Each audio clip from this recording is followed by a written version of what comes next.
ಕಾವ್ಯ ಅಶ್ವಿನಿ ಅವ್ರನ್ನ ನಾಮಿನೇಟ್ ಮಾಡೋ ಟೈಮಲ್ಲಿ ಅವರು ಹೇಳ್ತಾರೆ, ನೀನು ಫ್ರೀ ಪ್ರಾಡಕ್ಟು, ನಾನು ನಿನ್ನ ಥರ ಕಾವು ಕಾವು ಕಾವು ಅಂತ ಅಂದ್ಕೊಂಡು ಇನ್ನೊಬ್ರು ಹಿಂದೆಯಿಂದನೇ ಫಿನಾಲೆವರೆಗೂ ಬರಲಿಲ್ಲ, ಹಂಗೆ ಹಿಂಗೆ ಅಂತ. ಹೌದಮ್ಮ, ನೀನು ಯಾರ ಹೆಸ್ರು ಹಿಡ್ಕೊಂಡು ಫಿನಾಲೆಗೆ ಬರಲಿಲ್ಲ. ಆವಾಗ ಯಾವಾಗೋ ಜಾನ್ವಿನ್ ಹಿಡ್ಕೊಂಡೆ ಮಾಡಬಾರ್ದು ಕೆಲಸ ಎಲ್ಲ ಮಾಡದೆ, ಅದಕ್ಕೆ ಸರಿಯಾಗಿ ಉಗಿಸ್ಕೊಂಡಿದ್ದು ಆಯಿತು ಅಂತ ಕಿತಾಪತಿಗಳೆಲ್ಲ ಮಾಡ್ಕೊಂಡು ಬಂದಾಗ ಅವಾಗ ನಿಮಗೆ ಒಂದು ಶಾಡೋ ಬೇಕಾಗಿತ್ತು, ಒಂದು ನೆರಳು. ಅವರಿಲ್ಲ ಅಂತಾನೆ ನಾನೇನು ಮಾಡೋಕ್ಕೆ ಆಗಲ್ಲ ಅನ್ನೋ ಥರ ಜಾನ್ವಿ ಬೇಕಾಗಿತ್ತು. ಅವ್ರು ಹೋದಾದ್ಮೇಲೆ ನೆಕ್ಸ್ಟ್ ಹಿಡ್ಕೊಂಡಿದ್ದೆ ರಾಶಿಕಾ ಮತ್ತು ಸೂರಜ್ನ.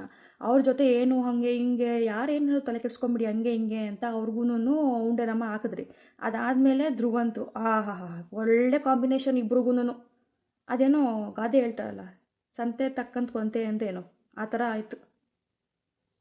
ಮೊದಲೇ ಮನೆ ಹಾಳು ಮಾಡೋ ಕೆಲಸಗಳು, ಅದರಲ್ಲಿ ಮನೆ ಹಾಳು ಮಾಡೋ ಪಾರ್ಟ್ನರ್ಸ್ ಬೇರೆ.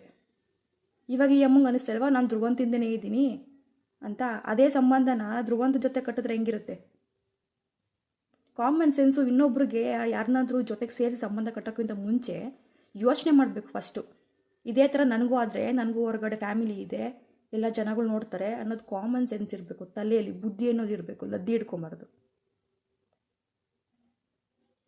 ಆ್ಯಂಡ್ ಕಾವ್ಯನೂ ಅಷ್ಟು ಸಖತ್ತಾಗಿ ಟಕ್ಕರ್ ಕೊಡ್ತಾಳೆ. ಹೇಗೆ ಹೋಗ್ಯಲ್ಲೇ ಅಂತ ಅಂತಲ್ಲ ಅಶ್ವಿನಿ, ಅದಕ್ಕೆ ಕಾವ್ಯನೂ ಹಾಗೆ ಹೇಳ್ತಾಳೆ ಹೋಗ್ಯಲ್ಲೇ ಅಂತ. ಕರೆಕ್ಟಾಗಿ ಹೇಳಿದ್ದಾರೆ.